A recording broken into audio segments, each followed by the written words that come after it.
उस रात अगर मैंने उस मोड़ पर मुड़ने की गलती ना की होती तो आज शायद मैं भी चैन की नींद सो पाता। गांव का नाम किसी पुरानी कहानी की तरह धीरे धीरे लोगों की जुबान से मिटा दिया गया था।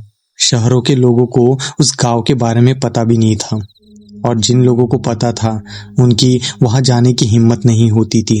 गांव के बाहर एक पुराना मोड़ था, एक ऐसा मोड़ जहां रात होते ही हवा भी रुक जाती थी।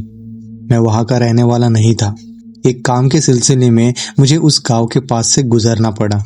लोकल लोगों ने एक बात मुझे बार बार कही थी, रात के बाद उस मोड़ से मत गुजरना। पर उस वक्त मुझे लगा ये बस पुरानी अंधविश्वास वाली बातें हैं। रात के करीब 11 बजे मैं उस रास्ते पर था। गाड़ी के हेडलाइट्स के अलावा चारों तरफ सिर्फ अंधेरा था। जैसे ही मैं उस मोड़ के पास पहुंचा, अचानक से हवा ठंडी हो गई, इतनी ठंडी कि गाड़ी के अंदर बैठकर मेरी सांसें तेज होने लगी। उस मोड़ पर कुछ अजीब था। सड़क के किनारे एक पुराना पेड़ खड़ा था, जिसके नीचे कुछ सफेद सा हिलता हुआ दिख रहा था। पहले मुझे लगा कोई कपड़ा होगा जो हवा में लहरा रहा है, पर फिर वो धीरे धीरे मेरी तरफ बढ़ने लगा। मैंने गाड़ी की स्पीड बढ़ा दी और तब रियर व्यू मिरर में मैंने जो देखा उसने मेरे होश उड़ा दिए। वो चीज अब सड़क के बीच खड़ी थी।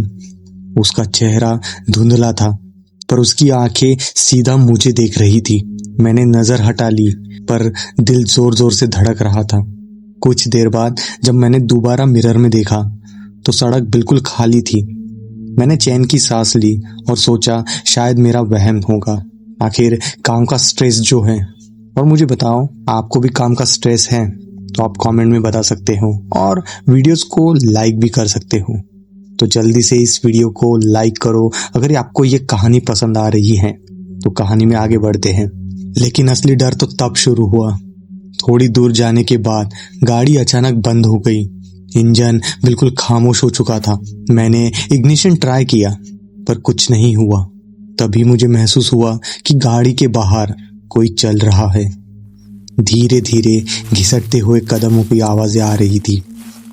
मैंने खिड़की से बाहर झांकने की हिम्मत नहीं की, पर आवाज करीब आती जा रही थी। फिर एक पल के लिए सब कुछ खामोश हो गया था, और फिर गाड़ी के बिल्कुल पास से किसी की सांस लेने की आवाजें आ रही थी। मैंने धीरे से साइड मिरर की तरफ देखा, और जो मैंने देखा उसने मेरी रूह हिला दी। वो वही सफेद साया था, पर अब उसका चेहरा बिल्कुल पास था। उसकी आंखें खुली हुई थी और उसकी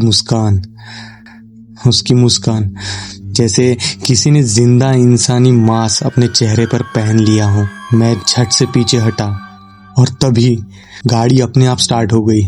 मैंने बिना सोचे एक्सीलेटर दबा दिया और वहां से निकल गया।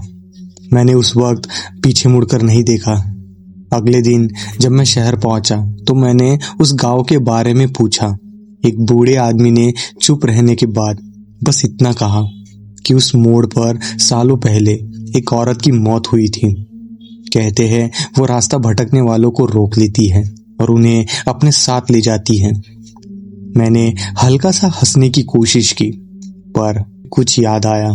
उस रात जब मैं गाड़ी चला रहा था, एक पल के लिए मुझे ऐसा लगा था कि मैं गाड़ी में अकेला नहीं हूँ। और तब से आज तक जब भी मैं रात को ड्राइव करता हूँ, रियर व्यू मिरर में कभी कभी वही सफेद चेहरा नजर आता है।